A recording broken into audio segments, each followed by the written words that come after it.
Alright guys, so magandang tanghali. After natin kumain dyan sa kapistahan ng barangay sa Lunggugon, dinaanan ko na itong simbahan dito sa lugar nila.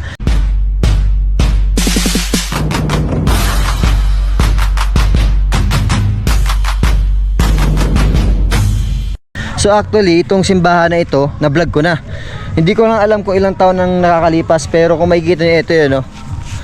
Ayan, nasa likod ko.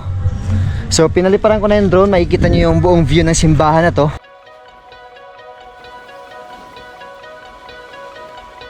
To whom much is given, much is required. You've given freely that holy water. Promise to honor all you are. Father, we thank you for all you've done. We're letting go. We're letting go. We lay down every burden.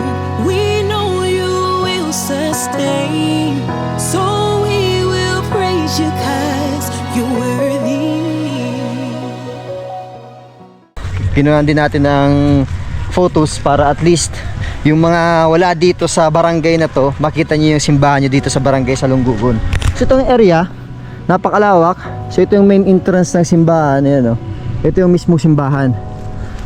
Ang sabi ni Father Jan, meron ditong simbahan na kung saan matagpuan sa baba ng barangay sa Lunggugon. And then after 3 years, ginawa yung parish office. And then pagawa ng parish office, after 3 years again, ginawa na yung simbahan dito sa mismong location na kung saan kinakatayan namin ngayon.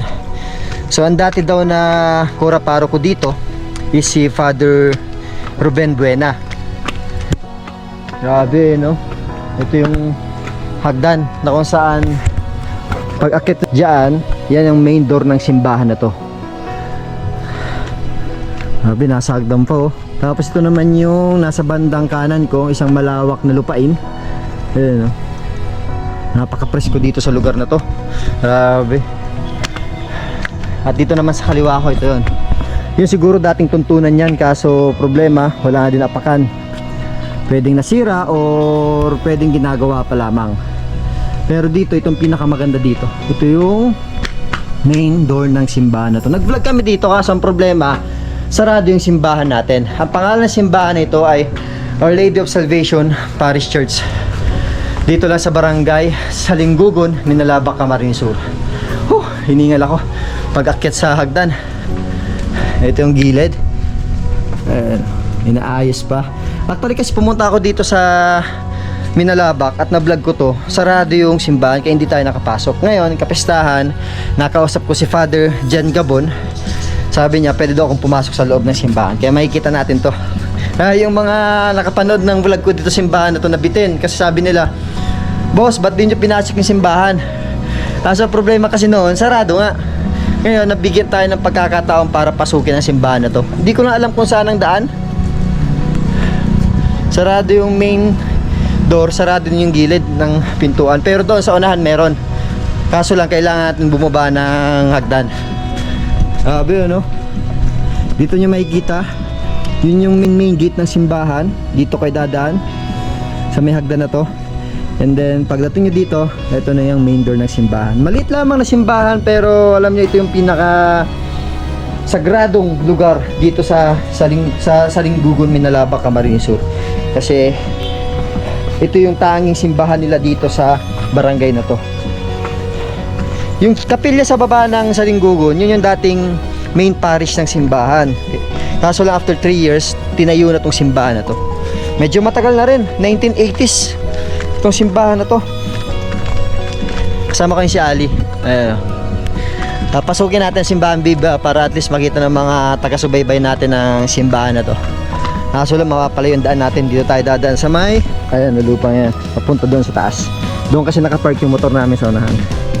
Kaya sa mga taga-subaybay natin na taga rito sa may barangay sa Lunggugon, especially sa mga kababayan natin na wala dito sa barangay na to, at least dito sa vlog na to, matulungan ko kayong makauwi sa lugar ninyo kahit papaano.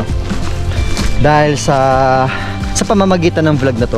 Ingat baby ha, medyo madulas ha, dito ka na sa dinadaanan ko. Di na kasi kami lalabas doon kasi mapalayo pa kami.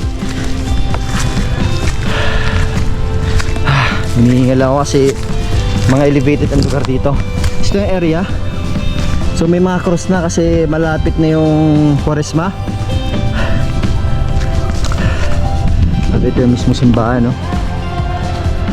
Papasok tayo sa loob ng simbahan para makita natin. Tapos yung ginawa ni Father kasi iba-vlog, binuksan yung mga ilaw, lalo ng ilaw ng retablo. Kaya tayo, baby. Daming hagdan dito. Actually, niyaya pa kami ni Father kumain. Ang problema namin, kumain na kami sa baba. Kaya sabi ko, pass muna kami. Pero i-vlog namin ang simbahan. Boss! Si boss, nagtitindang kandila. Ang pangalan mo, boss? Joey. Joey. Magkano ang kandila? 20. Magapong ka. Saan ang bahay mo? Naga pa. Naga? Ayan. So, sa mga nakapanood ng unang vlog ko dito, at least nakapasok tayo sa loob ng simbahan. Ito yung retablo ng simbahan. Ayan. Maliit lamang unlike sa mga tig-vlog dati, mga simbahan dito sa Camarines Sur. Pero kung makikita nyo, ito yun. Nagkakailang mga upuan. Tapos maliit lamang talaga. Ayan, si Our Lady of Salvation. So maliit na retablo pero kung makikita nyo yung ilaw tapos yung mga dekorasyon na sa mga mantel ng upuan, maganda. Ito sarado. Kaso problema, hindi natin mahanap yung kampanaryo ng simbahan. Aakitin pa daw natin yun eh. Saan kaya? Hanapin ko, baka makita ko. Ang ganda na simbahan na to. Hindi ko mahanap yung kampanaryo. Saan kaya ang kampanaryo dito? Tinuro sa akin nung staff dito, so hindi ko rin naiintindihan kung saan. At least nakita natin yung simbahan. Ayan, ano? Napasok natin ang simbahan.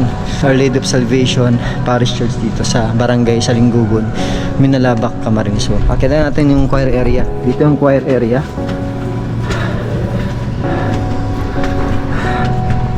Ayan. Dito yung choir area. And then pakita dito yung retablo ng simbahan. Tapos dito sa labas,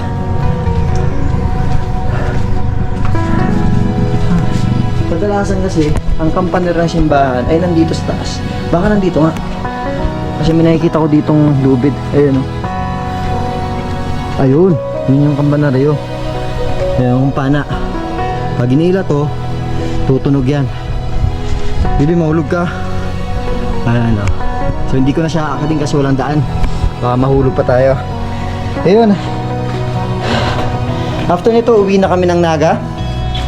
Isa pa sa magandang spot dito, pag nandito kayo sa may choir area ng simbahan, may kita nyo dito, karagatan. Ayun, dagat na yan. Dagat na yung lugar na yan. Diba? Kaya kung gusto nyo magdasal, tapos ma-relax yung kaisipan nyo dahil sobrang problema, sobrang pagsubok ng buhay, pwede kayong pumunta dito sa simbahan. Tapos para mas ma-relax pang isipan nyo, paalam kayo sa baba, umakyat kayo dito sa may choir room. Ito makikita nyo karagatan. Ayan. Alright, so dito lang yan sa Barangay Salinggugon, Minalabak, Camarines Sur. Ito yung simbahan ni Our Lady of Salvation. Magandang tanghali sa inyo lahat. Peace out.